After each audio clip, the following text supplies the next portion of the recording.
Hello, everybody. It's been a while since I've made a video. I recently had a teaching and lesson on emotions and how emotions, for the most point, are pretty pointless and in most cases should be disregarded. That's not something you would hear most people say um, in most circles in the health and wellness communities or new age spirituality or even just kind of mainstream um, psychology and therapy. People will tell you that you need to tap into your emotions and fully feel your emotions and kind of just like sit and sulk in your emotions, which to me does more harm than good. Um, I'm not saying that people should disregard their emotions, but we should understand the functionality of emotions and how to use that to our advantage and not to our disadvantage. And something that I found interesting and that to me from this lesson that I recently had on emotions was that emotions should be treated kind of as like a blip. It comes in and it leaves, and that's kind of as long as it lasts. And that is an emotion. It is like an energy that flows through you and passes through. But what happens for most people, even myself included, is we create a story behind that emotion. And when we create stories behind these emotions, that's when we start to loop in these emotions for minutes, hours, days, weeks, months, years for some people. And that is not a advantageous way to live your life when you're looping in these emotions, which isn't even an emotion anymore. It turns into a story that doesn't even really exist, but you've created in your mind. And then your mind starts gripping on it and you don't want to let go because you enjoy the sensation of that feeling and an emotion. We want to learn what the emotion is and the energy behind that emotion. And when you can do that, you can start to learn how to let these emotions flow through you and not attach in a story and identity to them, but just kind of see them for what they are and why they're arising and use it as a tool to better understand yourself and how you can recalibrate yourself to not get triggered by whatever triggered that emotion in the first place. And when you can do that, you'll start to have a more calmer, more grounded presence within yourself. When we're very emotional, we get very chaotic and create a lot of noise. And that makes it harder for us um, to make, rational decisions and just have a quieter mind and a better way of living. Now, this is something that's not necessarily easy to do, but it's also not, super hard to do. It just takes practice and awareness within yourself. Um, and it's something you can do, you know, every day um, with interactions you have and when you're by yourself, just when you start to notice something arising. First, feel where it's arising. So when you start to feel and notice where certain things are in your body, you can identify them as they're happening and then be like, oh, okay, I'm kind of starting to feel where, I normally get angry. Why am I getting angry? And kind of like step back from yourself and then be like, okay, let me assess the situation. I'm getting angry because this person, said this something to me and I'm taking that kind of an attack um, personally, but there's really no reason to take an attack personally because, you know, maybe they're going through something that I don't know about. So let me just step back and let the situation happen.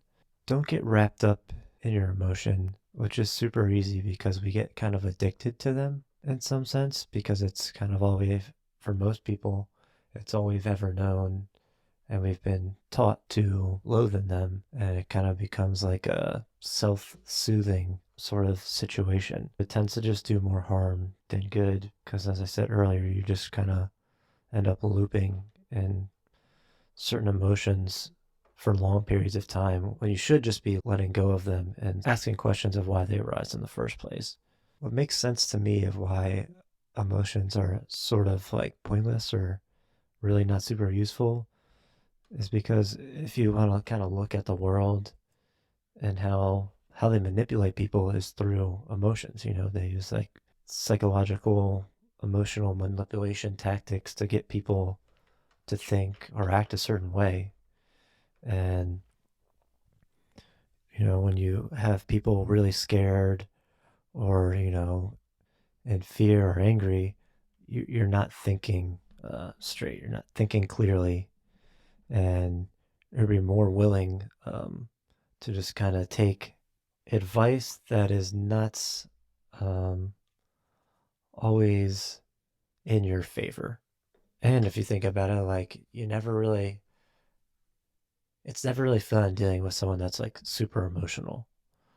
Um, it can be somewhat difficult and at times frustrating because, again, when people are like highly emotional, they are not in the right state of mind and they have the potential to lash out or make irrational decisions. So, the more you can be in control of your emotions when you're dealing with people that are emotional, you are better equipped at kind of bringing them down and calming them down. But if you're like highly susceptible to being emotional and you're dealing with someone that's in a very emotional state, I'd say 9 times out of 10, that situation is not going to end well. Like, just for example, like if you work in customer service and somebody comes in extremely angry and they're just yelling at you and berating you, and you don't know how to handle your emotions, and you start taking their words and how they're approaching you personally, you may come off pretty brash or um, unfriendly and raise your voice, and that's just going to escalate the situation and make it worse. That person's probably going to leave unhappy, maybe never come back. They could end up writing your business a bad review or whatever the case may be, but it's not going to end well. Whereas if you handle the situation where someone comes in, highly emotional, they're arguing, they're yelling, they're just looking, you know, to get in an argument with someone, but you know how to handle your emotions and you know how to keep yourself grounded because you know not to take things personally and get triggered by other people. You have trained yourself to not get attached to emotional triggers. You can remain calm and more than likely be understanding with that person and help calm them down and maybe flip the situation where they leave, more relaxed, happy, um, and both parties kind of win. But again, it's something that you have to practice, you know, in your day-to-day lives and all your interactions, and when you are getting triggered and all these things, is asking questions and trying to understand the situations better and understand yourself better. The more you can understand yourself, the better you can move and interact with other people in the world. And being super emotional is not going to help you be an effective communicator and somebody that can be a more clean slate for you to reflect onto other people. I hope all that makes sense. I think I'm definitely going to make another video about this or maybe do a podcast with Raymond on the topic because um, there's a lot to go into, and everyone else is kind of saying the opposite of, be more in tune with your emotions, and I don't think that's the case. I think you need to understand them, but not attach to them. And if we can do that, um, we can see drastic changes within ourselves and within the world. Because we don't want to keep looping in these stories. Because when you loop in these stories, you just create more chaos in your mind. And then you're also creating beliefs about yourself that don't even exist, but you created them so you think they exist and all that stuff. But yeah, I'm going to wrap it up. I hope you enjoyed this video, and I'll get back with another one as soon as I feel like I have something else to say. I hope you have a beautiful rest of your day, and I'll see you soon.